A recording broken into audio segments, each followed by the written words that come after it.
lista em Coreia do Norte, mas eu gosto bastante do tema, procuro ler bastante sobre o assunto, né?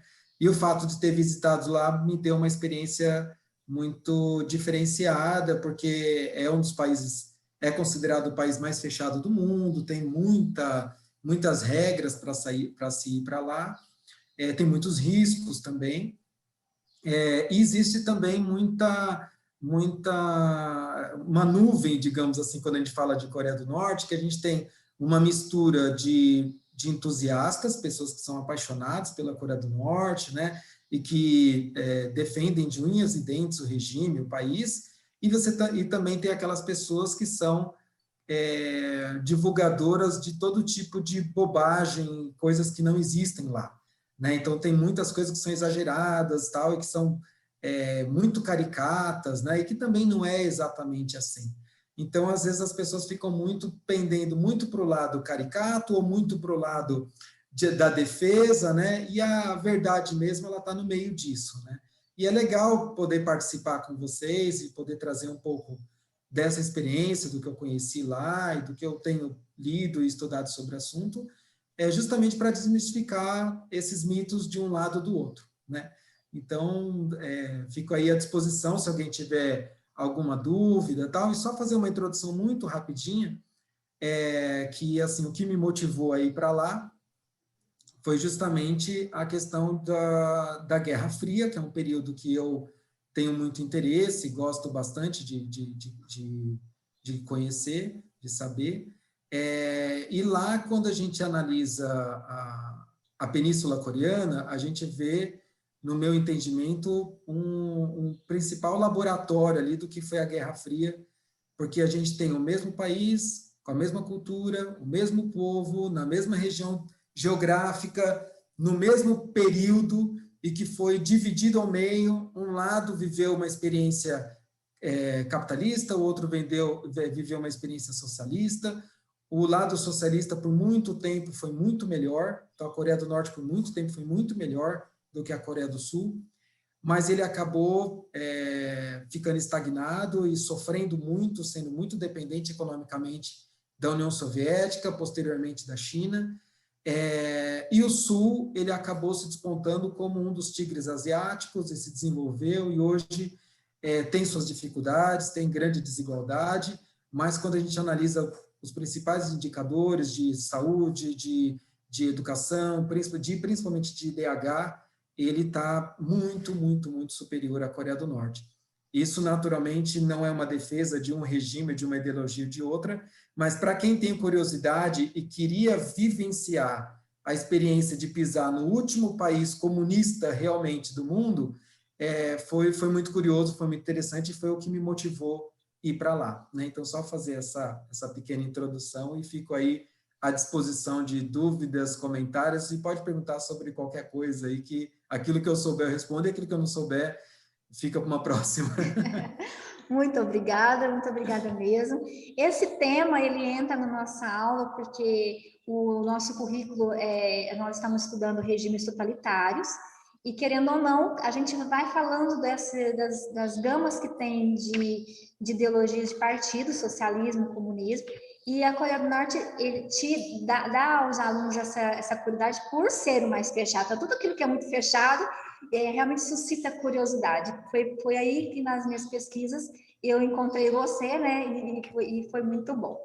E alguns alunos prepararam algumas perguntas mesmo.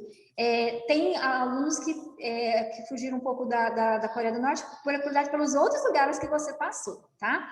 Então, eu gostaria de convidar agora a Luísa para fazer a primeira pergunta sobre aquilo que a curiosidade dela. Luísa. Então, a minha pergunta é: qual aspecto você achou mais forte na cultura da Coreia? Qual aspecto achei mais forte na cultura da Coreia? Olha, tem um aspecto que é muito interessante quando a gente fala da Coreia como um todo, e não só da Coreia do Norte, e também que está muito presente em países asiáticos, que a gente chama de orientalismo, né? Que é algo que é muito inerente da cultura oriental, dos asiáticos, né? Dos olhinhos puxados, especialmente, né? Quando a gente está falando de japonês, coreano, chinês, que é por forte influência aí do confucionismo, que eles são extremamente hierarquizados, então eles têm um respeito à hierarquia muito grande, e essa questão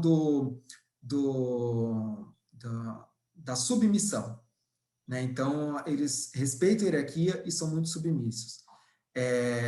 E isso é um dos principais fatores, no meu entendimento, por que a Coreia do Norte ainda preserva um regime tão autoritário, tão totalitário, e que faz com que o povo não se rebele, não vá contra, porque você pega outras experiências socialistas no mundo e em algum momento eles foram sucumbindo, porque não foram, e não só socialistas, né? A gente está falando de regimes totalitários e a gente não tem regime totalitário só socialista, né? Mas pegando especialmente, né, você pega a União Soviética, Iugoslávia, até Cuba, em algum momento o povo foi se rebelando, foi se despertando para outras possibilidades, né? E cada regime foi caindo de uma forma diferente. Mas a Coreia do Norte se preserva muito firme, muito firme. E então, no meu entendimento, é principalmente por conta de um aspecto cultural, que é de respeito à hierarquia e total submissão à hierarquia, que é essencial para um regime totalitário ter sucesso. Obrigada, Luísa. Kaique? Então, eu gostaria de perguntar qual que era o tipo, qual que era a sua interação com os moradores da Coreia do Norte? Legal. Assim, uma das regras que tem quando a gente vai para a Coreia do Norte é que a gente não pode falar diretamente com as pessoas. Então, diferente de qualquer outro lugar que eu já fui, que eu já viajei, que você tem total liberdade para andar na rua e para abordar pessoas e conversar e entrar em qualquer lugar, lá era tudo muito restrito. Então, a gente ficava com os guias 24 horas, inclusive no mesmo hotel, a gente não podia andar para qualquer lugar que não fosse com os guias, e era proibido eu abordar qualquer pessoa na rua para poder perguntar qualquer coisa. Então, as minhas interações, as poucas interações que eu tive com pessoas comuns, foram intermediadas pelo guia por duas razões óbvias. Uma é que ninguém fala nenhum outro idioma que não seja coreano lá, com exceção, naturalmente, dos guias que vão falar outros idiomas, né? Então, se eu quisesse abordar alguém para falar inglês, por exemplo, que era o idioma que eu estava usando com as guias, ninguém ia entender, eu também não ia entender nada em coreano, não ia adiantar nada. Mas as poucas interações que eu tive foi intermediado pela guia. E aí, naturalmente, eu não sei se ela passou a pergunta exatamente como eu fiz, e muito menos se ela passou a resposta exatamente como a pessoa deu. E eu também tomei o cuidado de não fazer nenhuma pergunta muito complicada que pudesse colocar qualquer um desses numa situação constrangedora, né? Então, o relacionamento, os contatos que eu tive com o povo lá foi realmente muito restrito. Obrigada, Kaique. Obrigada, Leonardo. Tiago? Você falou aí que o que motivou você ir lá foi a Guerra Fria, né? Tipo assim, você teve algum tratamento específico quando chegou lá? Eles fizeram alguma coisa? A Coreia do Norte, quando você vai tirar o visto para ir para lá, eles vão analisar para saber se você é um turista comum ou se você é uma figura pública, se você é um jornalista, se você é uma pessoa, um formador de opinião. Se eu me declaro um jornalista, uma figura pública, um formador de opinião, o processo para ir para lá é muito mais complicado, muito mais burocrático, e, em geral, eles negam. Então, a prática é essa, em geral, eles negam. Então, eu, como não sou figura pública, não sou jornalista nem nada, eu fiz meu visto como turista, mas eu disse que eu tinha um blog, que eu costumava colocar sobre minhas viagens no blog, justamente para já deixar isso claro, e isso não foi nenhum impeditivo. Todo turista, quando vai para lá, então eu fui viajar como turista, todo turista, quando vai para lá, recebe exatamente o mesmo tratamento. Então, todos os processos que que um turista passa para ir para lá, é exatamente o mesmo. Então, eu, como turista, não tive nenhum tratamento diferenciado de qualquer outro turista, tá? Mas se eu fosse um jornalista, por exemplo, aí o critério seria muito maior. Então, eles iriam investigar tudo que eu já escrevi na vida, tudo que eu já falei na vida, eles iam pedi que tivesse algum norte-coreano que, digamos assim, que me convidasse, então teria que ser alguém do governo, alguém muito importante que me convidou, e eu seria monitorado muito mais de perto. Então, sim, seria realmente algo muito mais crítico. Então, os poucos jornalistas que foram para lá, eles tiveram, ou eles entraram infiltrados como turista e gravaram muita coisa escondida, ou aqueles que foram como jornalista mesmo, eles sabiam que eles estavam submetidos a uma fiscalização muito mais severa. E eu, como turista, estava submetido a uma fiscalização que eles dão típica para turista, né? Como eu adiantei, que é você não poder fazer nada, não andar em nenhum lugar, e se você quiser tirar foto, você tem que permitir, tem que pedir autorização, né? Então, são as regras típicas aí para turista comum. Obrigada. Luiz Alfredo? Eu gostaria de perguntar como foi para você, tipo, se adaptar ao estilo de vida deles e cultura também. Legal. Pegando essa deixa do Luiz Alfredo, Leonardo, e a comida? É muito diferente do nosso arroz com feijão? Eu ia comentar, inclusive, disso, né? Eu fiquei pouco tempo lá, viu, Luiz? Então, assim, eu não precisei passar por nenhuma grande adaptação, porque quando você está viajando a turismo, você está aberto a comer coisas diferentes, a ter uma experiência diferente, né? Então, eu já tinha visitado outros países da Ásia, né? Então, por exemplo, a Indonésia, a própria China, Filipinas, que tem uma comida diferente, uma cultura diferente, você vai se adaptando, né? Então, nesse ponto, a Coreia do Norte não foi muito diferente de qualquer outro país que eu já viajei e que você precisa se adaptar principalmente à alimentação, ao idioma, à vestimenta, né? Então, teve países, por exemplo, onde que eu tive que, para ir em determinados lugares, eu tive que usar um sarong, que é uma saia, né? Então, são coisas que você tem que se adaptar, né? Ou a minha esposa, por exemplo, quando vai entrar, a gente foi para Istambul, na Turquia recentemente, então qualquer mesquita que você vai entrar tem que usar um véu, cobrir o cabelo, então são coisas que você vai se adaptando à cultura onde você está. E a alimentação, para mim, é sempre um problema, porque eu tenho um paladar meio restrito, digamos assim, então eu estou acostumado a comer mais besteira, então quando você chega em alguns lugares que tem umas comidas mais diferenciadas, assim, eu acabo sofrendo um pouquinho, né? Mas nada que um pacote de bolacha depois não resolva. McDonald's nem pensar, né, Leonardo? Não tem McDonald's. Mas, assim, por exemplo, no café da manhã, né, e isso é muito comum na Ásia, o café da manhã não tem pão, não tem café, né? Era o tipo de coisa que a gente tinha que pedir à parte. Porque o café da manhã vinha uma salada, vinha carne, é como se fosse um almoço, né? Então, quando eu sentei no primeiro dia do café da manhã, vinha os pratinhos com tomate, pepino, né, repolho, essas coisas eu comia no café da manhã. E aí eu falava, gente, eu quero um pão, manteiga e um cafezinho, pode ser, né? E aí eles davam um jeito de trazer, né? Então, a comida deles é muito... a comida pro norte-coreano, pro cidadão comum, ela é muito restrita, né? Então, eles recebem uma cesta básica e eles têm que viver com essa cesta básica, né? Então, como tudo é fornecido pelo Estado, a comida, a alimentação, a vestimenta, a escola, tudo é fornecido pelo Estado, então, naturalmente, é tudo muito restrito, então você não tem muitas alternativas, né? Então, eles recebem uma cesta básica que vai ter, basicamente, alguns vegetais, alguns grãos, né? E óleo, ovos, é basicamente isso. Então, a comida do dia a dia deles, raramente tem carne, por exemplo, de qualquer tipo, né? Então, frango, peixe, ou carne bovina, ou de porco, tá? Isso é muito raro para o cidadão norte-coreano comum, né? Para quem é da elite do país, aí já vai ter mais acesso a principalmente peixe, aves, né? Então, pato, frango, né? E porco.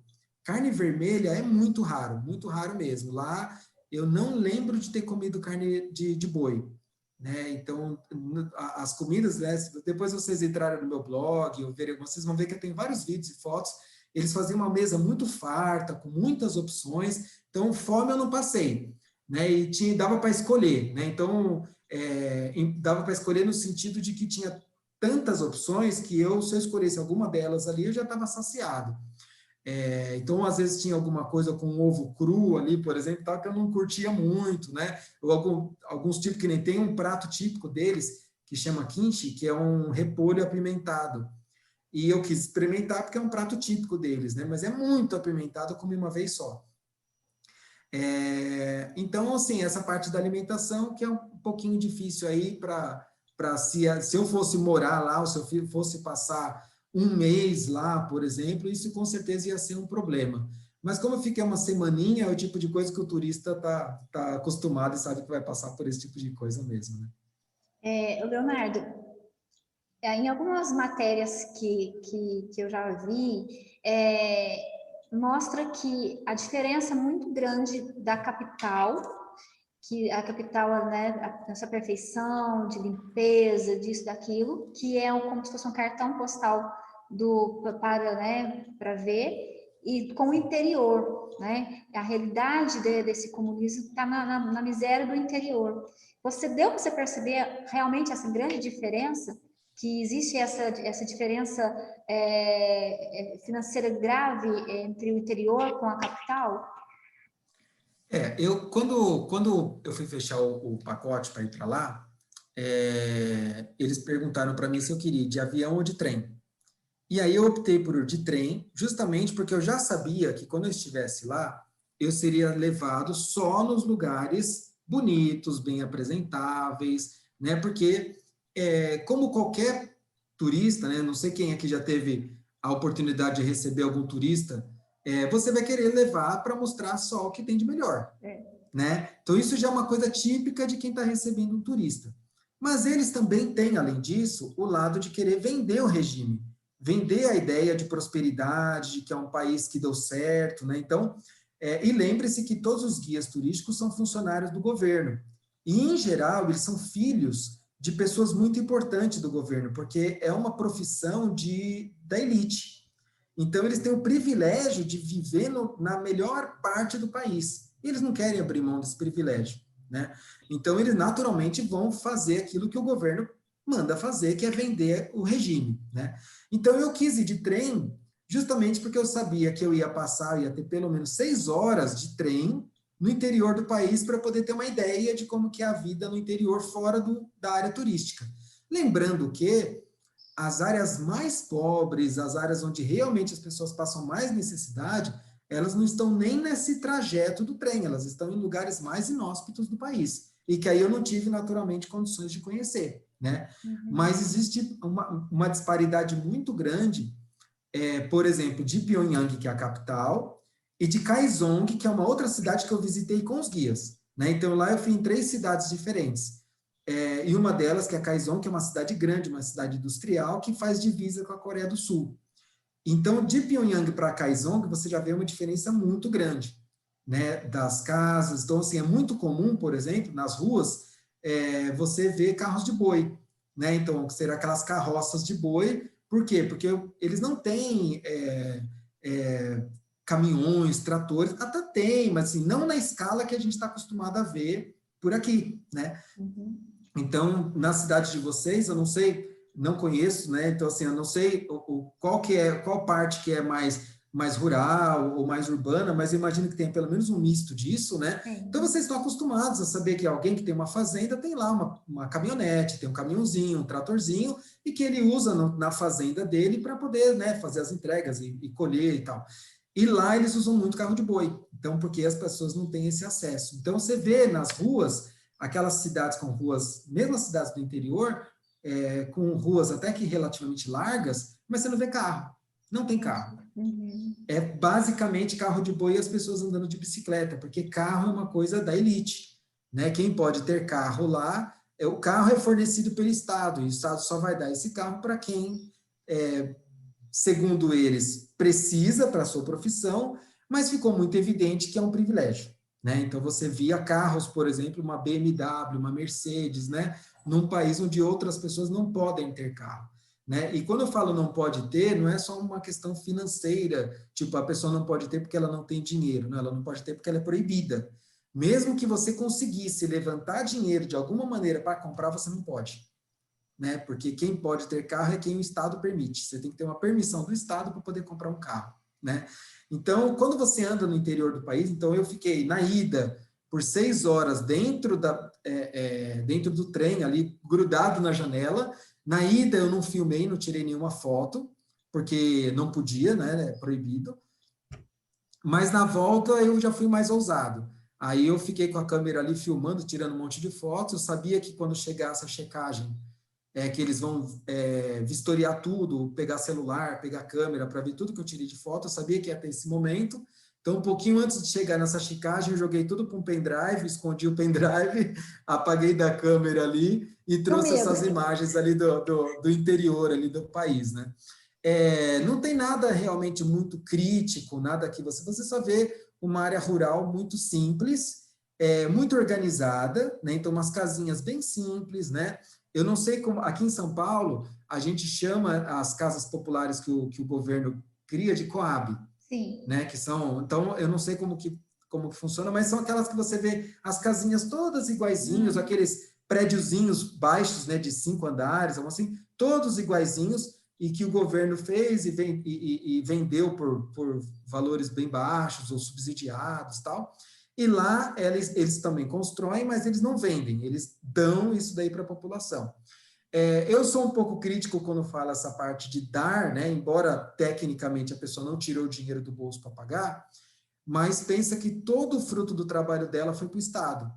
Então, enquanto aqui a gente paga 30%, 40% de imposto, que é muito, né? Lá eles pagam 100%, porque tudo que a pessoa trabalhou, ela deu para o Estado, e o Estado deu algumas coisas de volta para ela, né? Então, aqui no Brasil, um regime que a gente chama análogo à escravidão é quando você contrata uma pessoa e ela vai trabalhar para você em troca de comida e moradia e não vai ter um salário ou vai ter um salário irrisório. Então, essa característica aqui no Brasil é chamada de um trabalho análogo à escravidão. Então, lá, por exemplo, o país inteiro vive num regime análogo à escravidão, porque o que eles têm de salário é algo irrisório, é equivalente a R$ 100 por mês, alguma coisa assim, e tudo que eles têm é dado pelo Estado. Então, é um regime que eu não considero que o Estado deu, que fez algo bom para eles, porque eles trabalharam por isso, mas boa parte do que eles trabalharam ficou para o Estado, né? Nós temos, assim, em nosso tempo já está com 9 minutos, e a gente poderia ficar muito tempo, né? Mas a Kathleen e a Emanuele, elas prepararam uma pergunta de outras viagens. Então, eu vou resumir as perguntas delas. A Kathleen, ela queria saber qual que foi mais te surpreendeu na Indonésia, e a Emanuele, a sua visita em Chernobyl, né? E dessas viagens todas que você fez aí, qual que mais te surpreendeu? Então, aí, com essa global de pergunta, depois eu quero passar a palavra para as considerações finais da Marileusa e da Alessandra. Tá ótimo, e aí, você poderia nos falar dessas outras experiências aí, brevemente, que as meninas ficam com curiosidade. Tá bom. Bom, da Indonésia, né? Primeiro lugar, para mim, a beleza natural. Então, a Indonésia é realmente um lugar maravilhoso, muito bonito. Então, eu fui visitar, por exemplo, lá a ilha de Komodo, onde tem os dragões de Komodo. Fui visitar Bali, né, que é muito conhecido. Então, você tem a beleza natural lá, as praias. É muito, muito, muito, muito bonito. Quando a gente fala culturalmente, lá você tem uma mistura muito grande de religiões. E elas, pelo menos em Bali, elas convivem numa harmonia muito interessante. Então, 65% da população é muçulmana. E você tem muitos, os balineses mais tradicionais, eles já são hindus. E você também tem muitos budistas. Então, você também tem cristãos. Então, você tem uma variedade muito grande de religiões. Você vê templos e monumentos religiosos de todo tipo de religião o tempo todo, né? E eles convivem numa harmonia muito sadia, a princípio, né? Então, a Indonésia, uma curiosidade, é o maior país muçulmano do mundo, né? Então, essa é uma curiosidade sobre a Indonésia. E eles têm essa harmonia lá.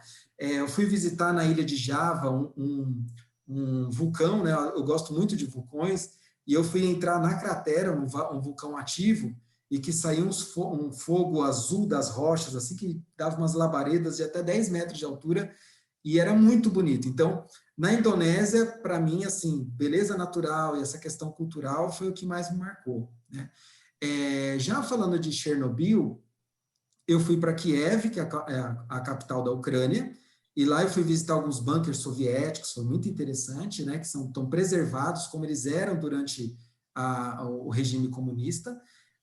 E também fui para Pripyat, que é a cidade próxima a Chernobyl, que foi aquela que foi a mais impactada, que a cidade foi totalmente evacuada. Tem uma história muito interessante, quem assistiu a série lá na HBO, né, acho que deve ter no Netflix também, não sei, vai ver que tem uma história muito legal, e eu também conto no meu blog como foi essa história de Pripyat, e Chernobyl também, que foi muito interessante estar ali, está com o medidor Geiger, vendo ali as áreas ainda onde tem muita radiação, tem muitas regras ali de coisas que você não pode fazer, por exemplo, você não pode tomar água ou comer em lugar aberto, né, porque a radiação ainda, de alguma maneira, pode estar ali no ar, você pode ingerir essa radiação, e não pode tocar em nada, então uma parte do equipamento meu que eu tinha de fotografia caiu no chão, tive que deixar para lá. A gente passa por um processo de descontaminação dessa radiação, e passa o dia inteiro com o medidor ali, vendo como é que está a nossa radiação. Mas desde 2011, ela está com a radiação em níveis aceitáveis para uma visita de um turista, para ele passar pouco tempo ali. Mas para voltar a viver lá e morar lá, ela ainda não está, e as expectativas é que isso pode levar algumas centenas de anos ainda para ela poder viver, voltar a ser habitável, né? Então, não sei se eu respondi a contento aí a dúvida, mas eu vou deixar pelo menos os últimos 5 minutinhos aí para mais alguma outra dúvida ou para os comentários finais. Eu gostaria que a Marileusa falasse alguma coisa e depois a Alessandra para fazer nossos agradecimentos finais. Tá. Oi, Leonardo, bom dia, Oi. Tudo bem? Oi, tudo jóia. Eu sou a Alessandra, coordenadora pedagógica aqui da escola. A Marileusa, o Vanusa, pediu para avisar que ela está sem som, aqui sem microfone, tá? Tá bom, sem problema. Já a escola está agradecendo aí, tá? Tá bom. Eu não te conhecia, Leonardo, quando a Vanusa passou para a gente, eu fui dar uma investigada, entrei no teu blog, e assim, fiquei apaixonada realmente, porque viajar é um hobby, e viajar com esse olhar de pesquisador, né, uma coisa muito interessante. Eu acho que faz a gente ver essas viagens de um outro ângulo. Então, assim, eu vi que você esteve em Galápagos, na Ucrânia, né? Sim. Então, também Croácia. Então, são viagens assim que eu acho que acrescentam muito. E nós aqui moramos numa cidade pequena, no interior de São Paulo, já divisa com Minas, né? Eu brinco que a gente está com o pé em Minas. E então a nossa escola é uma escola assim pequena, e é bom os nossos alunos aqui do 9º ano, que é o último ano aqui conosco, no ano que vem eles já alçarão novos voos por aí. Então, para eles é muito interessante ter essa visão de mundo, né? É o que você disse aí com a Coreia, muita coisa a gente lê, muita coisa não é real.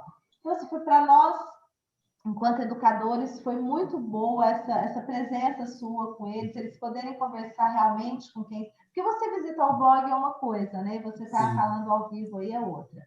Então, em nome da direção, do Lar Escola, a gente agradece muito essa oportunidade que foi dada aos alunos do 9º ano, e gostaríamos de te convidar também para passear aí pela página do Lar Escola nas redes sociais. É uma escola bem diferente, acho que você vai gostar um pouquinho do que nós temos a oferecer aos nossos alunos, tá? Muito obrigada, parabéns para a Vanusa aí por essa iniciativa, e muito obrigada.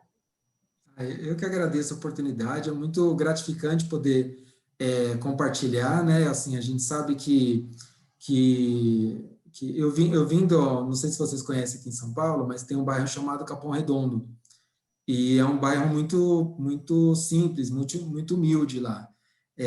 Então eu vim de lá e, assim, comecei a trabalhar muito cedo, comecei a trabalhar com 11 anos, né? Então, tive aí uma vida de bastante trabalho e consegui graças à ajuda de muita gente, muito empenho também, consegui ter uma vida hoje que pode me proporcionar esses privilégios. E eu acho legal, de uma certa maneira, na medida do possível, né, conseguir retribuir isso de alguma maneira, e quem sabe isso servir de inspiração, né, para as pessoas, que é alguma coisa assim que não está tão fora do possível, né? Acho que está ao alcance de todo mundo é capaz, todo mundo tem condições. Eu não sou nenhum expert, nenhum super QI ou qualquer coisa do gênero, né? É algo que está bem acessível para todo mundo, então todos os alunos aqui, acho que podem sonhar em um dia poder visitar algum lugar diferente, poder viajar, e está no alcance de vocês. Não é fácil, tem que trabalhar muito, tem que estudar muito, então priorizem principalmente o estudo, porque isso vai fazer muita diferença na frente, né? Mas está ao alcance de todo mundo, e eu acho que quem sabe um dia vocês vão poder estar compartilhando isso também. Nosso link vai cair. Eu queria pedir a sua permissão para essa entrevista ir para o blog da escola. Claro, o site da Fala Nono Ano. E a gente vai postar algumas coisas, marcar você, tá? Que você possa ir lá curtir nossa página. Eu te agradeço imensamente. Faltam alguns segundos para acabar. Muito obrigada aos alunos que acolheram a ideia, que fizeram as perguntas, e que possamos nos encontrar por esse mundo afora, né? Quem sabe os meninos aqui um dia também não têm essa, né? A educação pode permitir isso, né? Sim, desbradar o mundo. Leonardo, muito obrigada. Lá História Dourada Nova te agradece imensamente. Palmas para ele, gente. Obrigada. Obrigado. Fico à disposição aí quando quiserem. Obrigada. Um abração. Um abraço. Pessoal, vai cair o link. Obrigada por vocês. Um bom final de semana. Alessandra, muito obrigada. Marileusa, muito obrigada. E aí, segunda-feira, a gente conversa mais sobre essa aula de hoje, tá bom? Abraço, turma!